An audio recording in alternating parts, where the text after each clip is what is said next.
Hello, everyone. I'm Jean-Claude at BeyondMystic, and welcome to this very special episode of the Deep Woo-Woo. Today's title, of course, is The Cold Hard Truths with my friend Jay WEIDNER. You can find his work at Reality Check here on YouTube. Please remember to like, share, and subscribe to his videos, as well as here on the web at jweidner.com. Mr. WEIDNER, Jay, welcome back to the show.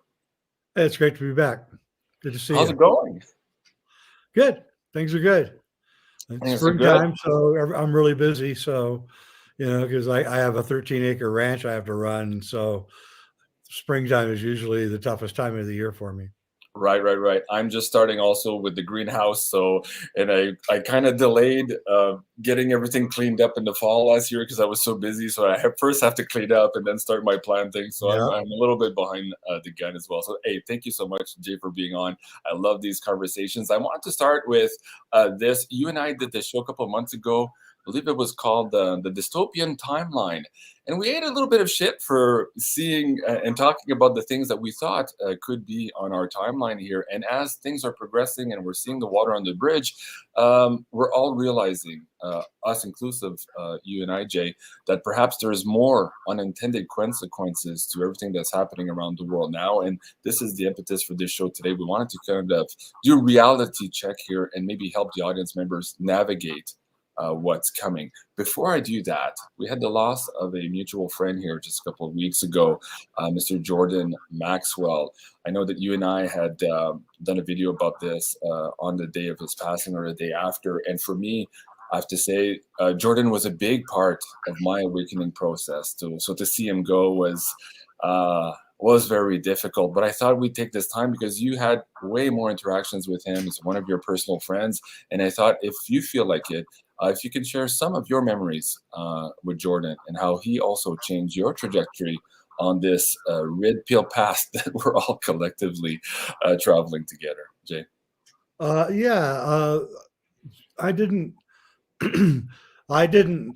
Jordan didn't have the effect on me that he had on everybody else, because by the time I met Jordan in '94, I was pretty much up to speed.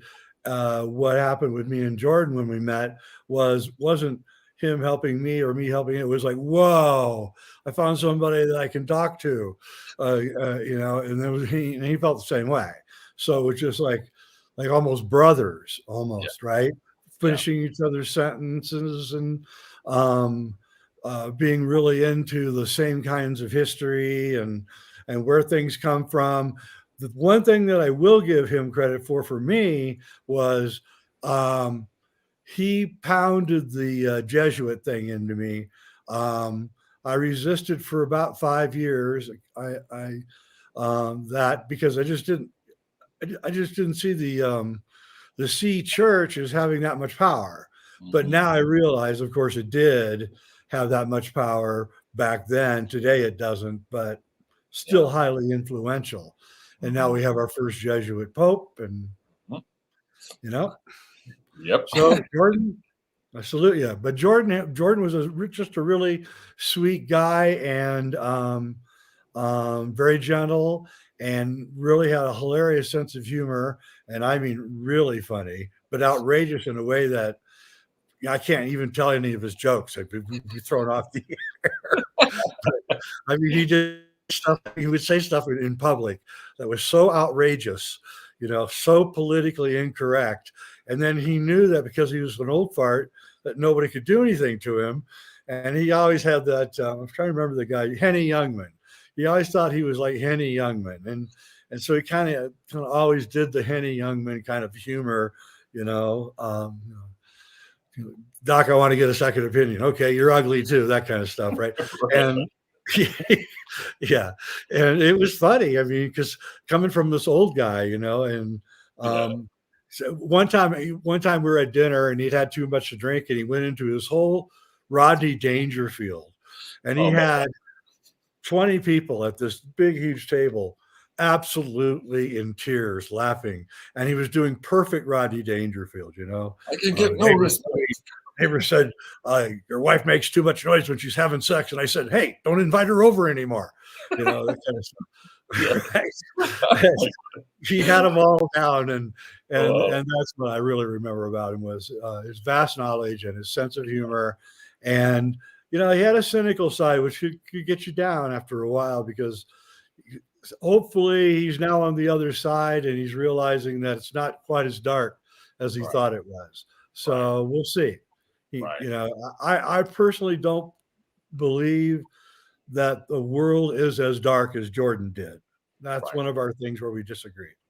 Well, I'd like to talk about that today too, because we're all trying to glean maybe remote information and trying to understand and map out where humanity is going. And we're all pulling from different sources.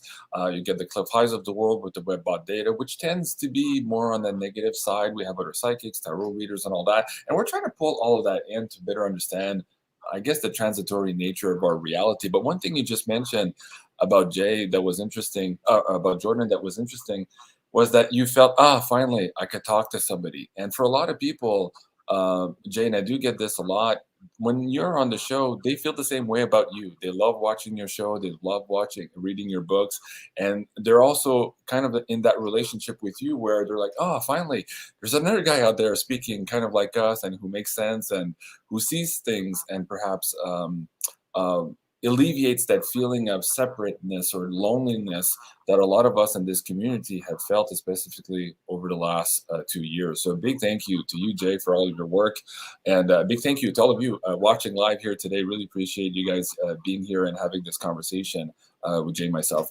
But Jay, what you were just talking about now, maybe not seeing as dark as maybe Jordan did, can you highlight maybe 2 or 3 things where you really disagree with him? One, what is the darkness that he saw? And 2, why you disagree and what you would replace that vision with now as we stand today on April 21st, understanding that we are all evolving every day and we're gathering more information and we're changing our points of views as we go. But can you maybe perhaps mention 2 or 3 here?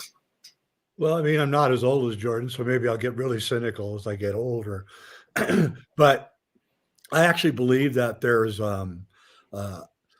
this is one of our disagreement points. I believe there's a cadre of people that are in a secret society that are actually working for us, and they do it and they don't do it up front. They do it in psychic ways, and they move stuff around, and they give you ideas, and they help you, and they stop bad things from happening to the people that they've recruited. And I believe that this group is far more powerful than anyone believes or knows, except for possibly the illumined ones who know this group exists and are irritated constantly by it. Okay, and I believe that Fulcanelli was one of these member of this group. And so I believe that we can't predict the future. That's the thing with Jordan. He thought he had a firm grip on where everything was going. And I don't think we can predict the future. I think that we're in a war. I've said this on your show before. We're in the war of the ages. We're in the war of the fading Piscean age and the rise of the age of Aquarius. And right now they're like this. And the Piscean age is the age of centralization. It's the age of religions, giant religions, and all of that. And the Aquarian age is like, we're decentralizing. We're taking all of our toys and we're moving out into the country, and we're going to have small communities, and that's how we'll get solve our problems and keep the human spirit alive. So and I think if Jordan had maybe moved out into the country when he was in his 40s or something, he may have a different view, because it does change your view. I mean, I'm sorry. When you're living in the urban environment, you get a very dark view of the world. And he spent most of his time in an urban environment. So I think that like the fall of Netflix, I think this is like huge, like a glorious, wonderful light from the sky coming down and shining into the filthy woke mess that Netflix has become, until it's almost a joke. We turn it on and we're like, okay, when's the first politically correct person going to come in? When's and everything's just this, everything is, there's no stories. Everything's just this kind of propaganda flying at us. I stopped watching a long time ago. So I think that the people waking up through shows like yours is really increasing. I was just at a hot springs the other day. I just met some woman, started talking to her, and she was completely, wide awake. And I only spent like 10 minutes with her, and I was like, wow, that was kind of amazing. So I think what we really have going on here is they went too far with the last 2 years. They went too far with it. And because everybody was sitting at home and looking for answers, they eventually they got zeroed in on shows like yours and mine, and now all of a sudden there were answers, and so that became this welling point, which is why now they're coming after everybody and going to try to put the hammer down. But I see a lot of things going on that are countering this thing, countering the age of Piscean guys who are the World Economic Forum and all those guys. They're very controlling and believe in deep centralization, and where they're going to control your temperature in your house and how fast your car goes. And this is their dream, is this vast intrinsic invasion of our privacy and our life. And the Aquarians aren't going to do it. And so this is going to become a war. The World Economic Forum said came out like a couple of weeks ago and said, well, our real liability, the people that are really going to be trouble for us are the people who live out in the country. They pretty much said it. And so, we have no intention of joining them. And so I don't know what they're going to do. It's going to be pretty hard to get any of their high technology out here to where I am. So they're not going to be able to monitor me, and I won't let it happen anyway. So, I'm prepared to go whatever lengths I have to go to stop the transhumanists from invading me and my family and my community's life. That I am prepared to say. And that's what we all have to say and do. We have to say, no, there's a line in the sand. If you guys want to hook up to the internet and all that and get chipped and all that, fine. We're tolerant people, and we'll let you do it. We not going to judge you, but don't ask us to do it, because we're not going to do it. We love your toys. We want to have them all, but we just we want to control the toys. We don't want the toys to control us. Exactly. That's a big distinction right there, perhaps worth a whole show. You mentioned quite a few things that are of interest to me too, because I just one of my co-hosts, Julie, on the show, she's an astrologer. She just kind of explained what you just explained there in an interview yesterday with Janine. And she said when she moved, she was born and raised in Montreal, one of our big cities here in Canada. It was only in the last 2-3 years before this big narrative started, she started feeling, for lack of better words, this negative energy growing in the city. And so she decided to extricate herself from the big city, go into the country, and then really realize how big of a difference it was, energetically speaking, to be living outside of these cities. You just mentioned the WEF.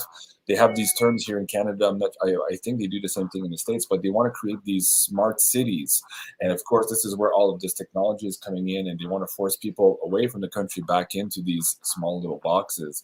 At any rate, her story of leaving the matrix and self-empowering herself, not just on the city versus the countryside, but also really thinking about how individually we could contribute to this transition that we're in. You just mentioned this war that we're in now, and I think this is where more people have to have this cognitive understanding that we are in fact in this war, and we are battling between these two ages. And what we're seeing now is the old world fighting tooth and nail, and for them it's their death if they don't win. So this is why they're doing all of the crazy things we're doing, and we're watching these politicians, Jay, do things that 10-20 years ago they wouldn't do because it would be political suicide. And we're all asking ourselves, why the hell are they acting that way?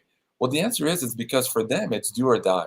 If they don't protect this old system of the old Aquarian age, they're done for it.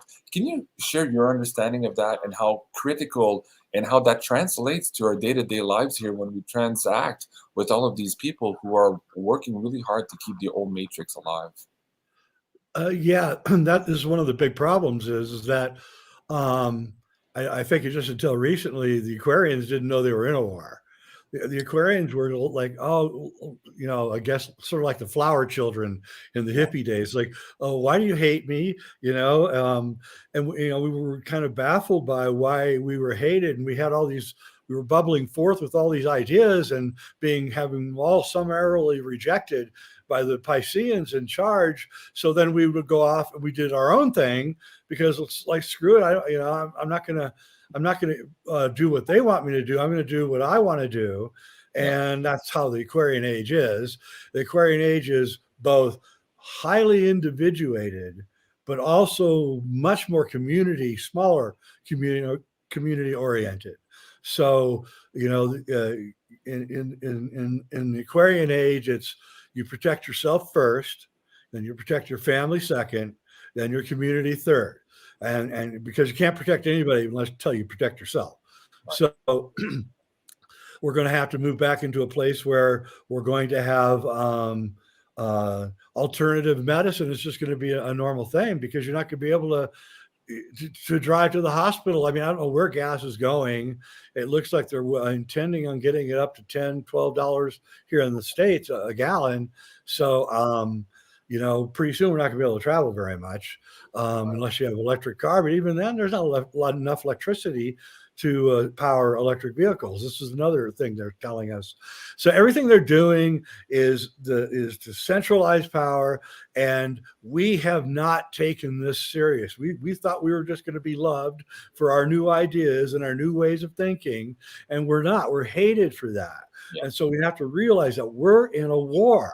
And yeah, the Aquarians don't want to have top-down leadership. Aquarians don't like hierarchies very much. Aquarians don't like, big armies or big religions or any of that. They like everything small. So we have to defeat the enemy at that level. And that level would be to get out to the country, grow your own food, have good water, take care of your family, and by example, start inviting your friends who are not Aquarians up to visit you. I do that all the time. Yeah. I invite people that I know are really not. They live in the city and everything. I have them come out to where I live. Within a week, they're ready to, boogie out of their house in the city and come out and live in the country because they realize how incredibly different it is. And here's the thing: energetically, when you're in it, you have what we call a plasma body or a light body, and it's all around. It's in the shape of a torus. Comes down through the top of your head and out the bottom of your spine. And when you're in the city, you consciously shrink that light body down to almost your skin level. And the reason you're doing that is because you don't want to intermix your light body with other people that you don't know's light body. So, it's okay at a party where all your friends are there and everybody can let loose and we don't really care. But, when you're in the city, when you're elevator or whatever, you tend to constrict it down, and then you get used to having it constricted down in the city. And then when you're in the country, you can open it all the way back up. And I think that's the thing that is the real difference is the ability to be in touch with your higher self is easier when you don't have as many things that cause you to constrict your chi body, your prana body, whatever you want to call it. Right. And so I think that's one of the biggest things I've noticed is when I go to the city, I can feel myself consciously shrinking up as I get into a crowded situation.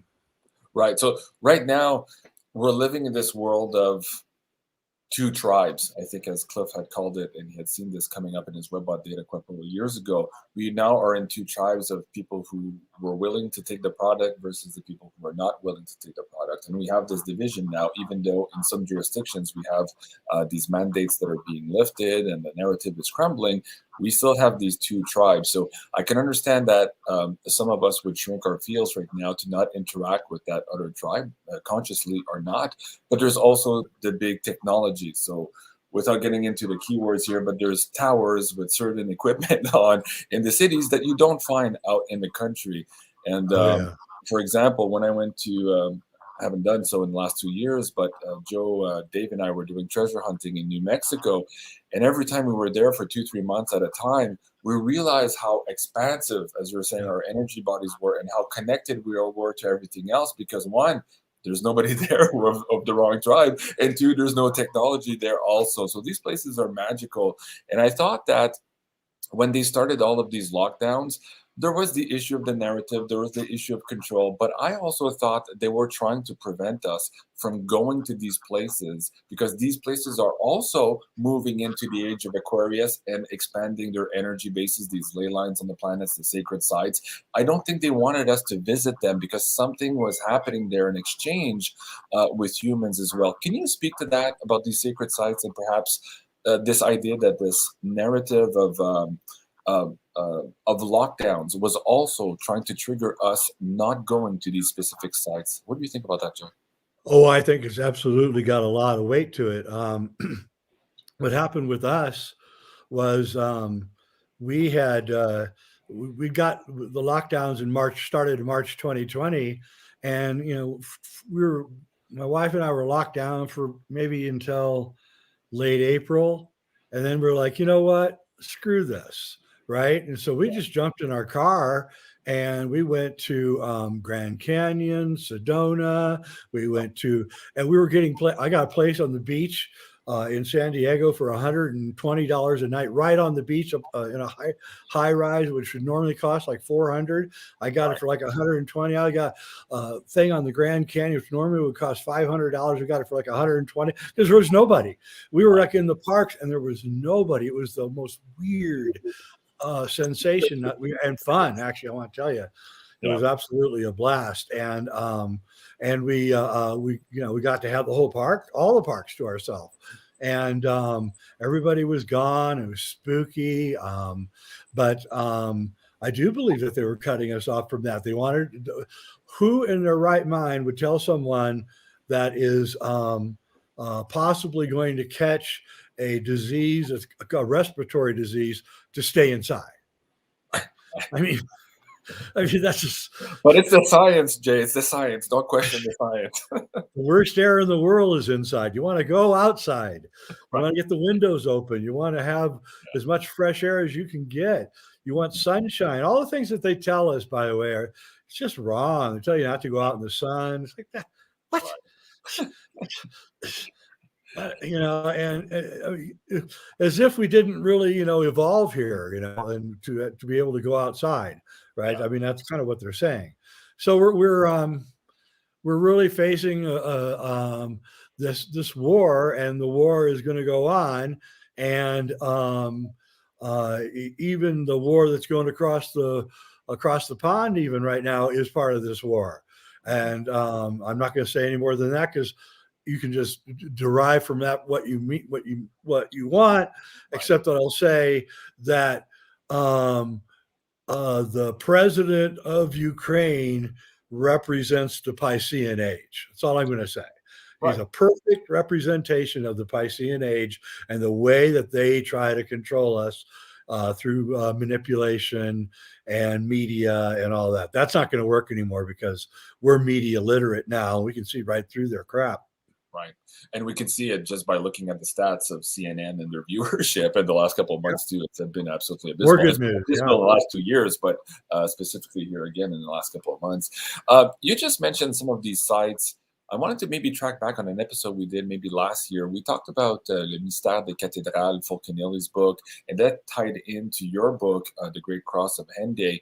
And I was wondering if right now, is it possible, and I'm bringing this up because you've touched on this subject here. So guys, if you haven't seen this last A Monument to the End of Time, The Alchemy and Fulcanelli, please do go and check this last video here from Jay a couple of days ago, 7 days ago.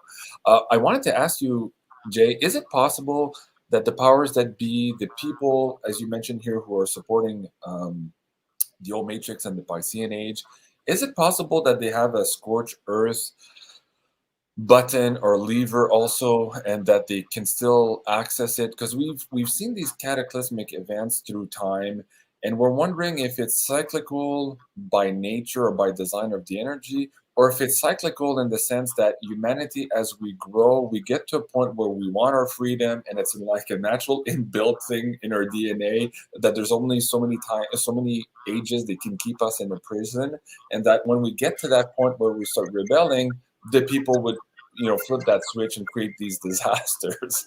Sorry about that. That's okay. That's Not okay. gonna get it.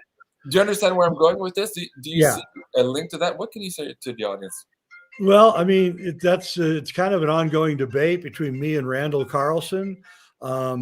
He did a series of fascinating shows recently on his show Cosmographica about the fires of between 1820 and 1920 in the United States and Canada, and how incredibly wild and weird, and how they looked and appeared to be more like plasma storms than some kind of fire, and how Lake Michigan had, I think, 5 different fires break out all across it on the same day, including the Chicago fire. Yeah. And then we can look at the American Southwest, and we can see that it looks like it got scorched by some kind of plasma series of plasma strikes. And Native Americans have the on the walls of the caves, they have plasma images, and so I'll say it's one of 2 things. One, it's some kind of cyclic thing that happens, a plasma storm, maybe a planet comes nearby or something and causes it to happen, or it comes from the sun, which is what the Cross of Hende is saying. Or it could be, I know this is a really wild one, but and I think about this a lot. It could be that there's an unknown country on this planet, and that some very advanced people who survived the catastrophe live in this unknown country, and they use us as kind of like their genetic farm and their regular farm. In other words, we grow their food for them, and they control our religions and everything. And periodically they use weapons on us of some kind. I don't know what else to say. Or they're aliens. Maybe they're space aliens. I don't know. But somehow here's the thing. If the Native Americans are doing pictograms showing lightning strikes and showing the plasma, what plasma would look like in the sky above them, and they're getting it down and they're getting it right, the question then becomes, how long are those pictograms, and how long will they last? Because if a pictogram can only there they are. If a pictogram can only last, say, 500 years, that means that plasma storm hitting the Southwest happened 500 years or ago or so. Right. So what I'm reaching a conclusion here, and I still got a long way to go, but there's something wrong with our timelines, and something wrong with our history. We're missing years, or something is not right, because things seem to be happening faster than we're being told they're happening. And it's looking to me like somebody wanted to burn up America and Canada from 1820 to 1920, because the amount of fires. And remember, these are stone buildings for the most part. I mean, the fire of Boston, those were all stone buildings. Same thing with San Francisco. Those are all stone. Those weren't like shoddy wooden structures. These are built out of brick, and brick just doesn't burn that well. And so same thing with Chicago. So you have to understand that there's something else going on, and they're hiding it. And Randall Carlson's accounts, and he goes into the books that were written by the survivors.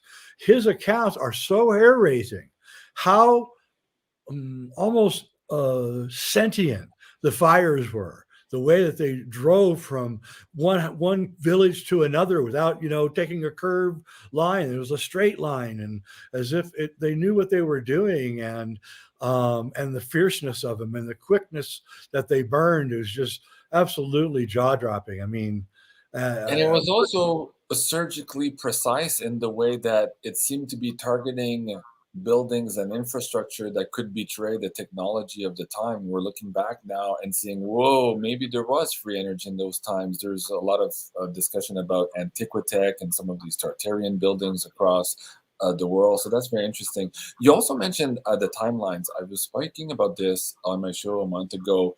This is the work of Anatoly Fomenko, which describes a little bit what you're talking about here. We don't appear to be in the same time that we think we are. And of course, it makes sense if you go back to our friend Jordan Maxwell. Everything we know is pretty much wrong here.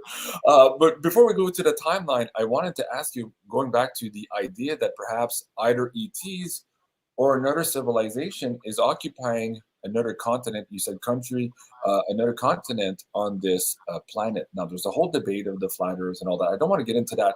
But when you look at some of the no-fly zones around the planet and how air traffic is controlled, it appears that there is something that they're trying to hide somewhere. And if you look at the old world maps, we do see this 4-continent grouping at the North Pole, where and in very big detail, names on rivers, cities, and towns, and all that. Whereas today, this is just a blank spot on Google Maps. If you were to take an educated guess, Jay, where's this continent or this country that perhaps is living outside, technologically speaking, from the rest of us on this planet? Where would you locate them? Well, I mean, I would put it like in the South Pacific. There's no shipping lanes, no flying lanes. If you get a thing of shipping traffic and a map of flying traffic, that there's just literally thousands of square miles of empty space where anything could be. And, you know, so you have to ask yourself, okay, who would be these, who would these people be? And they would be the people who were the first people to discover how to travel with ships. Right. So whatever humans discovered how to use ship technology will be the first humans to get to visit other places, learn other languages, see where the copper is, see where the gold is, see where the nice places to grow food are, where the sunny Mediterranean beaches are, right? You would know everything, and everybody back home would just be a bunch of hicks. Well, you would know everything. You'd have all the maps, and there were people then. They were called the Phoenicians, and they were incredibly secret people. They would not tell anybody what they would do. They wouldn't even let you, any foreigner could not even come in to a Phoenician household. If you met a foreigner, you had to do it at the coffee shop or whatever. And I believe that they found some kind of Mediterranean place and realized that nobody will ever discover this, and if they do, we'll kill them. And I believe they settled into this place, and they're the people that Graham Hancock writes about in Fingerprints of the Gods. They came from place to place with their boats and taught farming and metallurgy and probably alchemy and other things to the people. And I believe that they're the ones that are kind of running the world. I believe the phoenix is the Phoenician sign. I believe that they're the ones who conquered Rome. Rome did not have a navy, and they were losing every war and every battle. And all of a sudden, one day, they had this incredible 1,000-ship navy out of the blue, right? Who could teach the Romans how to build a 1,000-ship navy? Only the Phoenicians could. They were the only ones that had the boats that could go out. They're the ones that mined the copper and on the St. Lawrence Seaway. That was all Phoenician copper, setting their boats there and coming back. They created the Bronze Age. They also created the Iron Age, but they created it in secret in Phoenicia and refused to tell the rest of the world how to smelt iron until finally the secret got out. So the Phoenicians were about 500 years ahead of everybody else, even on iron. So the Phoenician, and here's the thing, that when we get back to this timeline thing. Yeah. Okay. Here's the thing. The Phoenicians are your premier boat builders. There's no doubt about it. Okay. They built the best boats, and the Vikings were probably Phoenicians, and the Venetians were probably Phoenicians, and the whole Portuguese, Spanish Empire was probably Phoenician. And is that there's no advancement in boat technology or design from the year 400 to the year 1400. Mm-hmm. There's no evolution. There's no advance. The same exact technology and everything that they had in 1400 is the same exact what they had in 400. So it's like 1,000 years go by, and there's no advancements at all. Okay, same thing with war.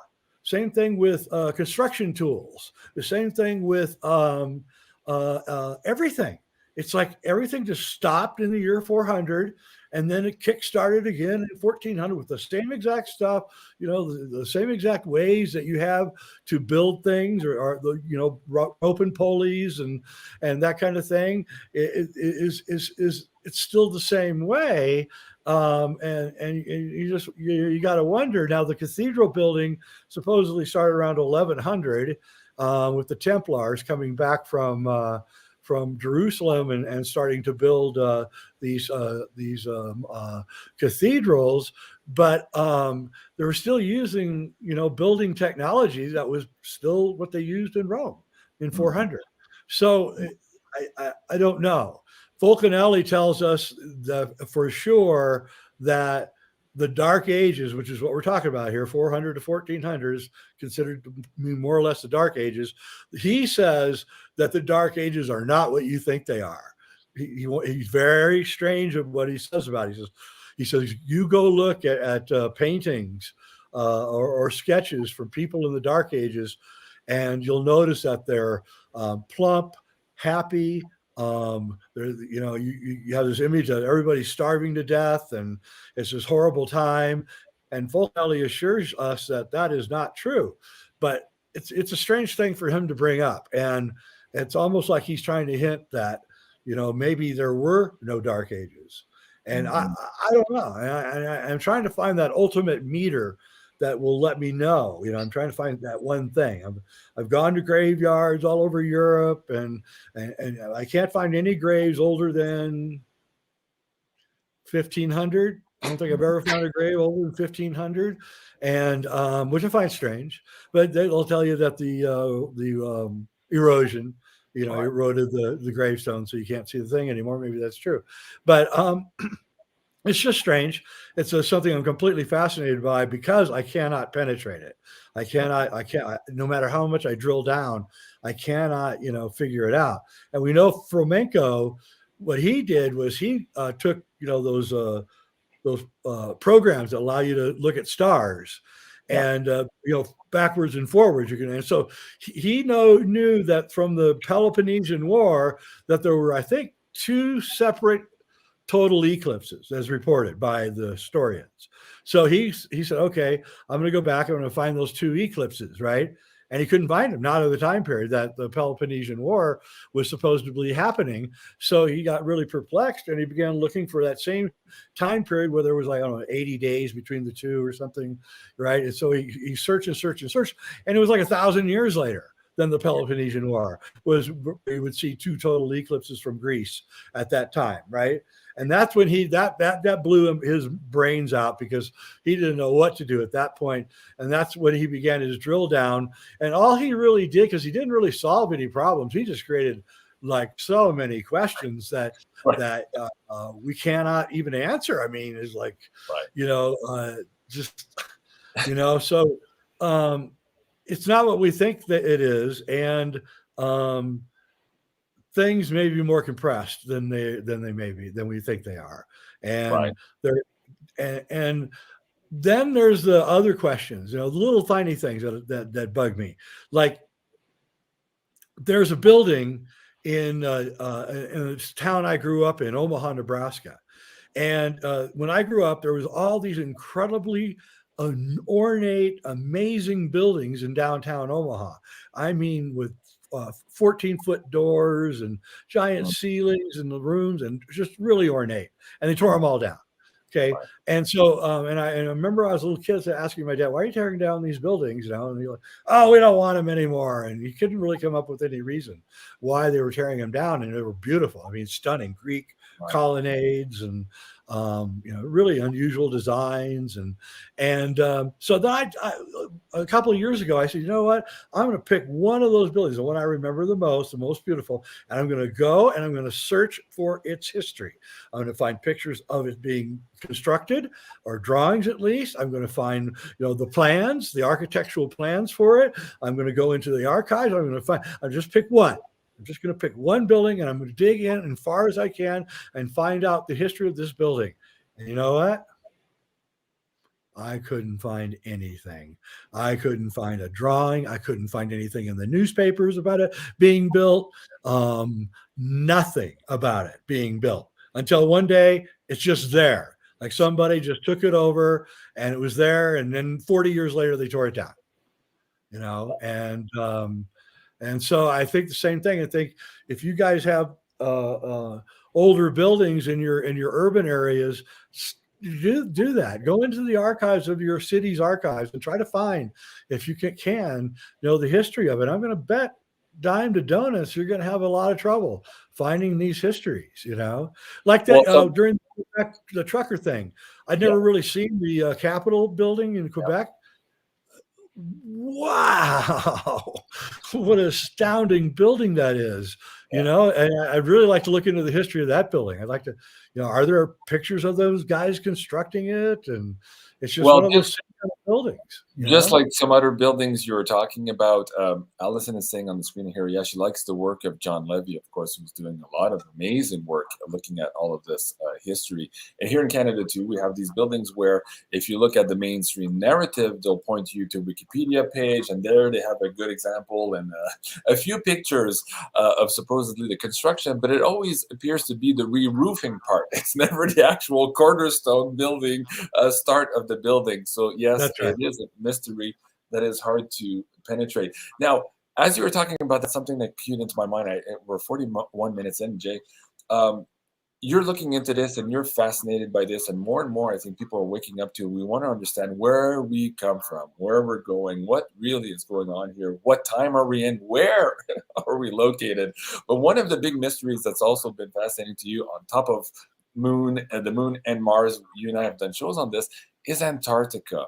I wanted to ask you also if you're hearing any rumblings now, because in some of the Web Data Project, it's looking like we might see a resurgence of information here very shortly, perhaps this year in 2022, that would bring some of these old civilizations, technologies that are still hidden from us in Antarctica, and how that could change our understanding of who we are. What are you hearing on that, and what can you share with the audience, Jay?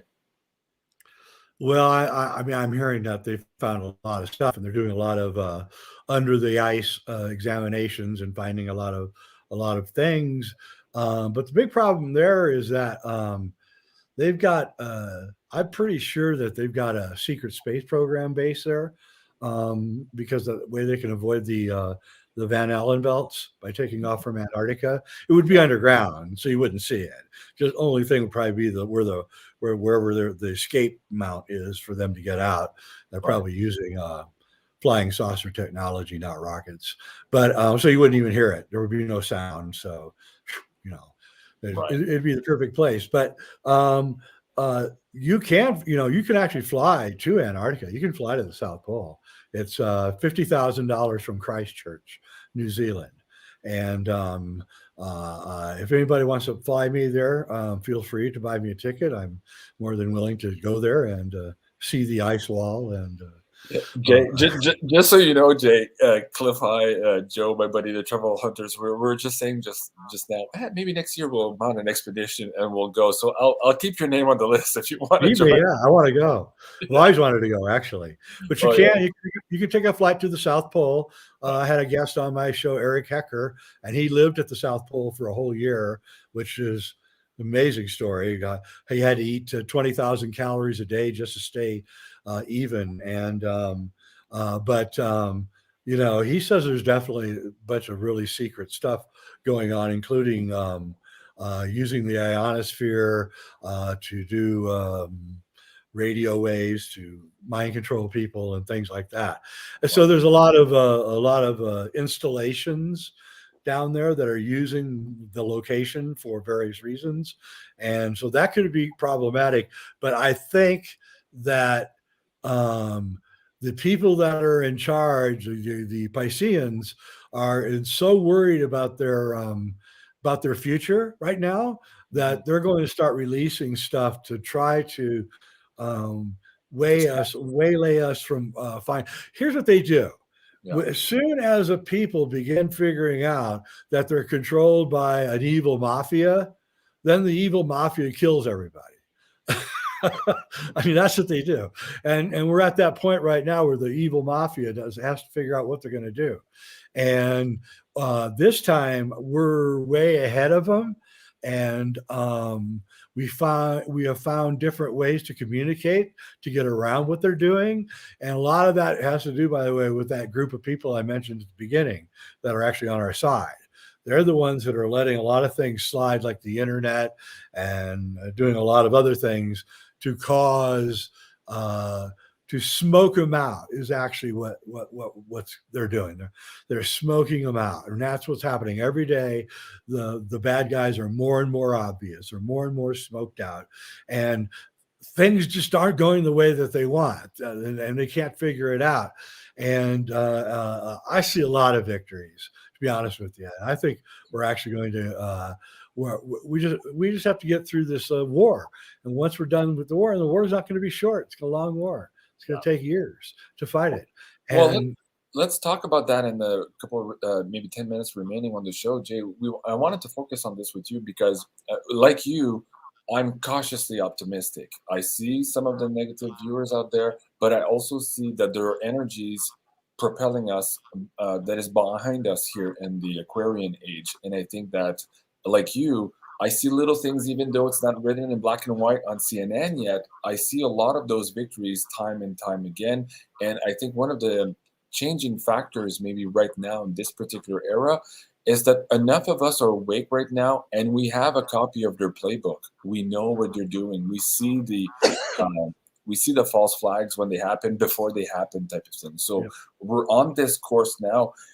If you were to share with the audience maybe a handful of things that are giving you optimism now of where this war is going and where humanity is going to come out maybe in the next 5 to 10 years, what would those be? Because for a lot of people, they need to hear this right now. They're being bombarded and being distracted with all of these crazy theories and snake oil things. And we don't need to get into that, but there's a lot of propaganda right now just to distract us from the finish line. So what do you see that encourage people here on how to navigate what's to come?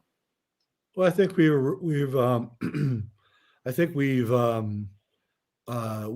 come to realize as a group that there's a cult, and this cult, their religion is the woke religion and climate change, and this cult had everybody wanted to be in the cult for a long, long time. And now the Aquarians don't really want to be in the cult at all. In fact, they want nothing to do with the cult.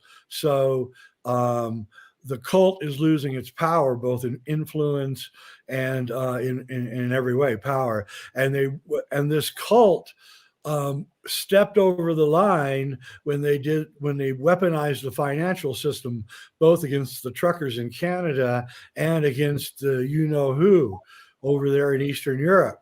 And when they did that, everybody went, wait a minute here.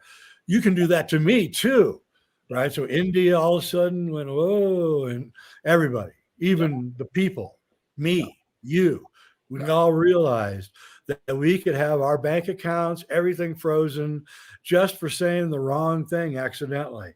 And then that became like, holy smokes. Right. So, immediately, I bought like 3 more Bitcoins and, I went into a full scale panic and started drawing everything out of my bank account with what little I have left so that, they couldn't control me anymore. And I'm not alone. Everybody's going into a panic over that. And they overstepped their bounds. That was a huge mistake. And I said it the second it happened. This is the worst mistake that they could ever make. But that's proof that the financial mafia is in a corner and they can't get out. And now they've set into motion all of their downfall. So, the dollar will not reign supreme, and Americans have no idea what that actually means for them. But that's the way it's going to happen. And so, and Netflix crashing, CNN crashing, the entire woke system is crashing. Everybody that used to be against it, or used to be for it, or not everybody, but a lot of the heavy influencers are now moving away, like Bill Maher, and we're getting we're not left or right. We're common sense. Aquarians don't do left and right. That's Right. Piscean. We Right. do right and wrong, but we also do. We're easy. We're just, we're not. That's our problem. We're not interested in fighting. And so and Disney's crashing. Thank you. Yes. And that's really wonderful, by the way. Yes. Savoring that like some really good food. Oh, yes.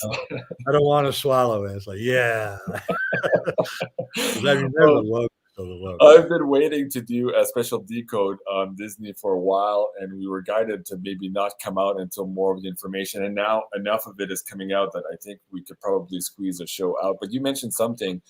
So folks, stay tuned for that. Janine and I will be on that show here very shortly, maybe even possibly this weekend. But what Jay was just talking about now, it's so critical to understand this awakening process that happened by the bad guys here stepping over the line with the financial system. As soon as they touched into your pocket, for the people who are sleepers out there, that's when they realized, what just happened? And it basically materialized or gave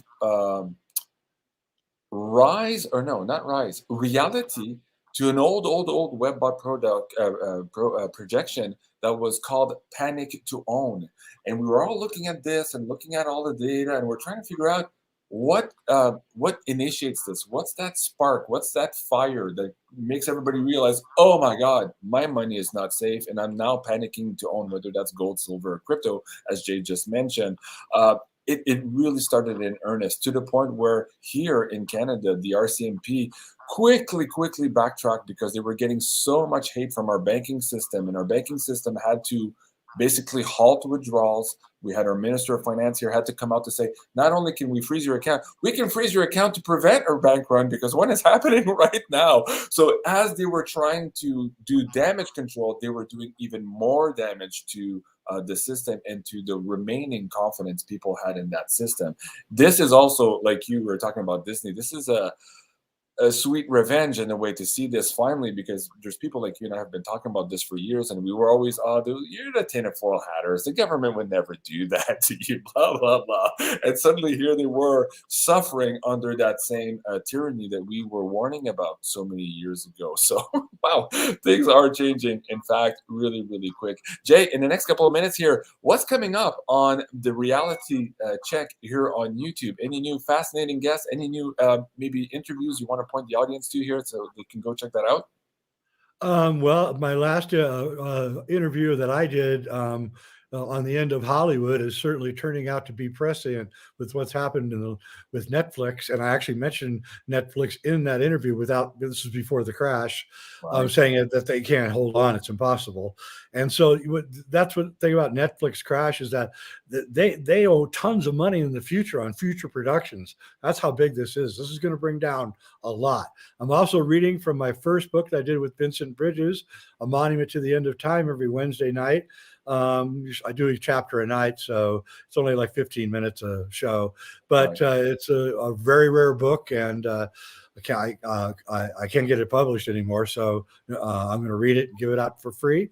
And I'm just doing a lot of exploring the war between the ages is where I'm really looking at, and also my drill down into our very strange history and what in the world is going on. What the heck is going on? So, folks, if you want more of that, of course, please do go check out Reality Check here on YouTube. And you can find also the reprints of some of his books here at jweidner.com. Last words to you, Jay. Words of wisdom on how to navigate what's to come. The people who are just maybe waking up, coming to some of this information now. What would you tell them here to empower them today as we leave this conversation? That your own intuition is your biggest friend. And when you smell like, something's happening, it probably is. And, I'm a hunter, and I can tell when I'm in danger before it happens. And we all have to regain. That's what's going to happen in the age of Aquarius. We're going to regain the psychic abilities that have gone dormant through the Piscean age. And we're going to become very aware and hyper aware of everything around us and each other. And we're probably going to be able to start even reading minds and things like that. Wow. So I'm very optimistic. Very optimistic. And so never be fooled. How did they say? Never judge a book by its cover. Of course, in this episode, we were talking about the cold, hard truth, and we had some ugly stuff in the background. But that ugly stuff is actually the stuff we don't need, that is breaking down these old systems that are breaking Let it down go. for us. Exactly. So let it go. Don't hold on to the past. Be confident of our abilities here moving forward, and be confident that we have these energies and these amazing people like Jay Weidner behind this momentum to usher us into this age of Aquarius. I'm Jean-Claude at BeyondMystic. This was the Cold Hard Truth. I love you guys. Please remember to like, share, and subscribe, and we'll see you soon. Au revoir.